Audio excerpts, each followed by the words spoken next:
Mais je suis sûre que ça sera plus les hommes. Ouais. Je suis sûre que les hommes, ils vont aller chercher les femmes. En leur disant, tiens, viens, on en parle maintenant. Et ils Ouais, partent ouais. pas comme ça, viens, Ouais, on en ouais, parle. ouais. Parce que quand même, elle le dit, enfin on le dit, il y a quand même 10 femmes sur 10 qui simulent. On a toutes simulé, vous on le le sait. Oui, Simulé bah de oui. toute façon. Donc il n'y a aucun homme, moi je veux dire, j'ai On croisé a un toutes homme. menti. Bah oui, les gars, on vous a tous menti, au moins une fois. Pourquoi vous venez me voir qu'aujourd'hui, je n'ai jamais eu d'orgasme? Si vous voulez jouir, va falloir bosser. Ça marche pas. Bon. Travailler le lâcher prise. Gérer la culpabilité. J'ai envie de jouir. J'ai le droit. Il va falloir parler à votre mari. En 20 ans, t'as jamais joué? Un couple loufoque, le personnage est un inventeur, un peu loser, un peu raté. On avait envie que François Cluzet campe un peu ce genre de personnage. Et sa femme est généreuse et amoureuse. Et Alexandra a très bien joué ça. Voilà. Ouais. Après c'est difficile parce que sinon on va rentrer dans le film. Donc, mais après évidemment on fait aussi une fiction et puis on amène aussi de l'humour là-dedans. Mais je pense que pour faire ça il devait en avoir beaucoup aussi. Donc oui c'est le fond qui est vrai puisqu'il va faire quand même ce sextoy qui va révolutionner. Et aujourd'hui ils sont très très riches j'imagine. Ouais. Et nous on est riches de sensations. Et on est riches de sensations. 10 femmes sur 10 avouent déjà avoir simulé. La taille moyenne au repos serait de... J'aimerais comprendre comment fonctionne le plaisir féminin. Odile, mon petit, vous pouvez venir, s'il vous plaît? Vous inquiétez pas, hein, on va pas déshabiller Odile. On peut pas dire que le cinéma, on fait ça pour ça, mais quelque part un petit peu quand même. On se dit, tiens, j'ai une copine qui s'appelle Dirata, qui est une nana géniale, et qui parle d'artivisme. Je trouve ça assez joli comme mot. Artivisme. Ouais, c'est pas mal. Elle dit l'art, ça permet aussi ça. Parce qu'elle, comme elle est très engagée, etc., elle dit parfois c'est toujours plus difficile de rentrer dans une salle, de dire on va parler aujourd'hui des femmes battues, des féminicides, etc., qui est beaucoup plus dur. Alors que par un film, par un livre, l'art permet parfois de parler plus facilement. Et de encore pouvoir plus avec la débattre. comédie. Et C'est-à-dire encore que plus. d'un seul coup, ça désacralise Ouais. un tabou. Et on l'a vu, les gens, à l'issue du film, non seulement ils se parlent entre eux, mais ils nous écrivent des pavés. Ah ouais. Ils ont besoin d'en parler. Ils ont besoin de débriefer, quoi. Incroyable. Non, moi je pense que ça va parler. Mais ça va parler, mais moi je pense que je suis sûre que ça va être dans... Moi j'adorerais être dans la voiture et savoir, et même quand ça rentre le soir, mais je suis sûre que ça sera plus les hommes. Ouais. Je suis sûre que les hommes, ils vont aller chercher les femmes. En leur disant, tiens, viens, on en parle maintenant. Et ils Ouais, partent ouais. pas comme ça, viens, on en Ouais. parle. Parce que quand même, elle le dit, enfin on le dit, il y a quand même 10 femmes sur 10 qui simulent. On a toutes simulé, vous le savez. Oui, simulé bah de oui. toute façon. Donc il y a aucun homme, moi je veux dire, j'ai On croisé a un toutes homme. menti. Bah oui, les Bah gars, oui. on vous a tous menti, au moins une fois. Mais oui, mais c'est sûr. Et donc c'est marrant parce que la sortie d'un truc, j'ai un homme qui me dit c'est pas possible, c'est impossible. J'ai dit mais c'est fou de dire des trucs comme ça. Bien sûr que si. Et c'est une réalité. Et quand on entend ça, évidemment que les hommes disent mais non mais c'est sûr. Maintenant viens, on en parle. Ouais, viens, on en parle. Viens, Pourquoi on en t'as parle. simulé? Bah parce qu'en Et- fait, j'ai pas osé communiquer. Et donc en fait, moi je trouve que le sujet du film va loin en fait, et ça nous amuse, et finalement on en parle entre copines, entre copains. Il y a des frères et des sœurs qui y vont, mais comme des pères et des filles. Enfin c'est assez large. Vous avez justement ce film. Ah, moi, j'ai acheté beaucoup de sextoys pour vraiment comprendre en profondeur. Non, pas du tout. Pardon.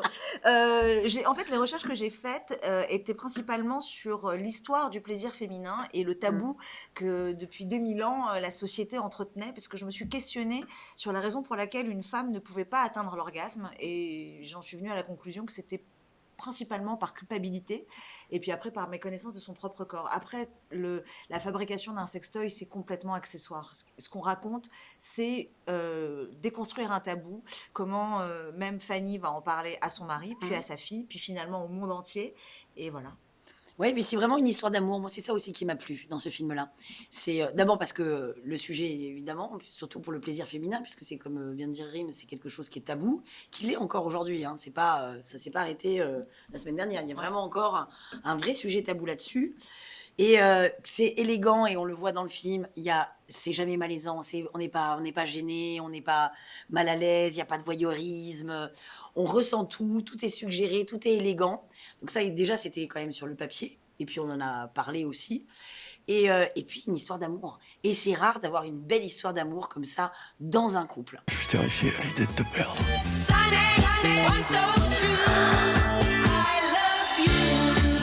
C'est-à-dire que d'habitude, on fait toujours des couples qui se déchirent ou Qui veulent se reconstruire. Mais là, c'est un couple qui s'aime et qui va prendre à bras-le-corps, j'allais dire, leurs problèmes. Enfin, voilà, en tout cas, de prendre ce sujet-là à bras-le-corps et pour construire ensemble.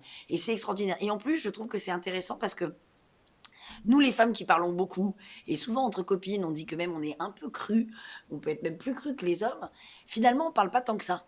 Et alors que les hommes qui parlent moins, finalement, sont prêts à beaucoup plus entendre et aller vraiment jusqu'au bout. Et en fait, je trouve qu'il y a une scène qui est intéressante dans le film, c'est quand elle lui avoue, enfin quand elle lui dit, de toute façon je ne spoil rien puisque c'est vraiment l'enjeu du film et le début du film, elle fuit. Et en fait, il lui dit, bah, attends, tu me balances un truc pareil et tu t'en vas. Et je pense que les femmes, on est tellement aussi un peu là-dedans. On nous a appris à nous taire, à pas dire. Le plaisir est un péché, c'est pas bien. Donc, on se connaît pas. On parle beaucoup de la masturbation masculine. On parle jamais de celle de la femme. Donc, évidemment, elle connaît pas son corps non plus. Donc, je veux dire, il y a tout ça. Et je pense que là, pour avoir fait un peu des débats, ça va. Enfin, oui, pour avoir rencontré un peu le public, c'est intéressant parce que je pense que, d'ailleurs, tout à l'heure, on a rencontré un homme qui a dit, c'est moi quand même ma femme. Oui. Mais ça, c'est un vrai cadeau. Et c'est un vrai cadeau parce que, pardon, parce que je pense que justement, les hommes se disent, bah tiens, puisque on parle de ce sujet-là, mais viens, parlons-en. Parce que parfois, nos partenaires peuvent nous dire, dis-moi ce que tu aimes, mais on n'ose pas.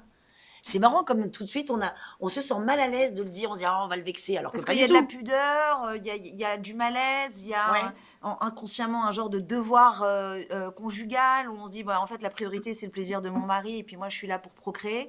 Et en fait, ce film propose de déconstruire ces croyances. Et ce qui est génial, et pour nous, c'est un cadeau, c'est que quand on est au cinéma et qu'on rencontre le public, les mecs sont à fond, les filles sont à fond, de tout âge. On a rencontré Charlotte, parce que moi j'adore de 78 ans, et on a rencontré quand même une gamine de 14 ans qui était avec sa mère et avec son père. Et en fait, ça c'est un cadeau fabuleux. Et les entendre rire aux éclats, Ouais, ça, alors que c'est génial. aussi un film qui peut être un peu pédagogique, c'est top. Ouais, c'est génial. Bah là, quand on fait la tournée, là, on reste surtout au début parce que c'est drôle tout le temps, mais le début, on va écouter la salle, voir si elle est partie, ça part, mais Donc, quart de immédiatement. Et ça, honnêtement, pour un réalisateur, pour un acteur, écouter la salle rire, mais il n'y a pas plus beau cadeau. Ouais. Je dis que les drames, évidemment, on entend une salle qui s'ennuie, une salle qui est émue, mais le rire d'un spectateur, À de l'unisson. toute une salle. En fait, ça veut dire que c'est vraiment, ils sont surpris. Et puis, il y a des petits Ouais. cadeaux. Alexandra, elle a fait quelques impros et on voit que hier, elle termine par une impro et ça a ri aux éclats et on Ah ouais, était toutes les c'est deux tellement génial. hyper heureuses. On s'est regardées avec un clin d'œil C'est ça qui est, de complicité. c'est merveilleux quand c'est unanime au même moment. Tu te dis toute Ouais. la salle, paf. Toute la salle c'est génial. répond Ouais. à une vanne qui a été en plus pour le coup complètement improvisée, spontanée quoi. Ah ouais, c'est génial. Ouais, c'est top. Et il y en a plein d'autres des vannes. Ah ouais. Il y en a plein. Figure-toi qu'il me fabrique un sextoy. C'est une vanne. C'est la meilleure idée que t'aies eue depuis très longtemps. Si tu veux, on fait équipe. Tu vois ce qui se passe quand tu veux ça? C'est ça qu'il faut. Tu peux l'essayer dans le bain? Prends ça! Pose-moi cette ventouse tout de suite. J'aurais besoin de la référence du livre Le sexe pour les nuls. J'avais envie d'un couple complémentaire, d'un vrai couple. Et Alexandra est solaire, dynamique, rayonnante. Et j'avais envie d'un inventeur un peu bougon, un peu dans sa tête, et puis un peu frustré parce que justement, c'est l'histoire aussi d'un homme qui est bourré de talent mais qui n'a jamais été reconnu. Et ça, c'est une très belle histoire aussi sur l'accomplissement de soi. Et donc, du coup, en fait, François avait cette vulnérabilité mélangée à cette virilité. Et moi, je suis fan de François Cluzet de la première heure.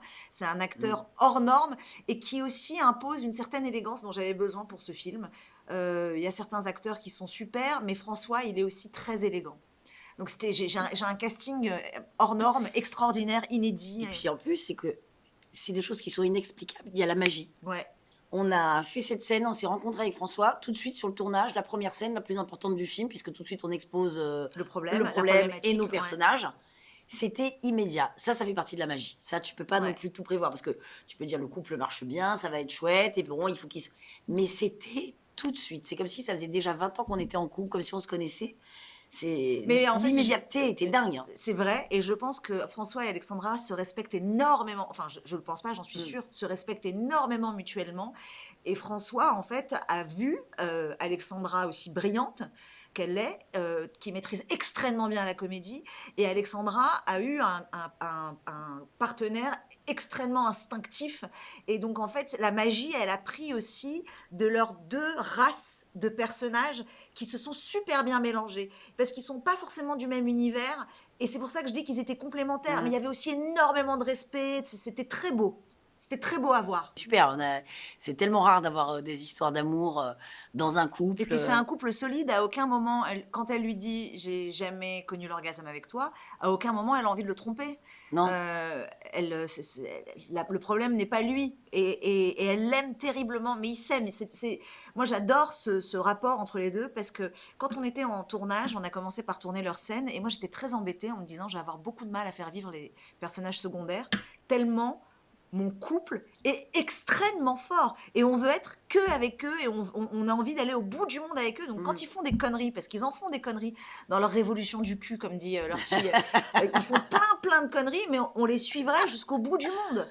C'est des adolescents, il y a un retour à l'adolescence, un retour à la fraîcheur, à l'innocence. Ils s'achètent une deuxième vie, c'est beau, quoi. Complètement. Ouais, complètement. Je veux pas juste te démonter sur la piste. Je veux aussi te faire décoller jusqu'aux étoiles. Oui, maman. Non, tu tombes très très mal là. Déjà, vous avez envie de prendre du plaisir. Bon, De rire. Le titre est là. Non, mais vous avez envie de rire. Et puis, en fait, c'est ça. C'est que je trouve que c'est une comédie. Il y a tout dans cette comédie. C'est un vrai sujet de fond. On rit. On a de l'émotion aussi. Et on parle d'un vrai sujet. Et c'est une belle histoire d'amour. C'est-à-dire qu'en plus, on peut y aller en couple. Et avec des acteurs de dingue. Ah, ça, je peux pas le dire. Non, mais pas que vous. Il y a aussi Delphine Barry, Kian Kezanji, François Rissi, Xavier de Maison, Mitya Zalewski. Ouais, c'est vrai. Tout le monde est superbe. Camille Ducarnel. Il y a vraiment en plus un casting large et il y en a pour tous les goûts.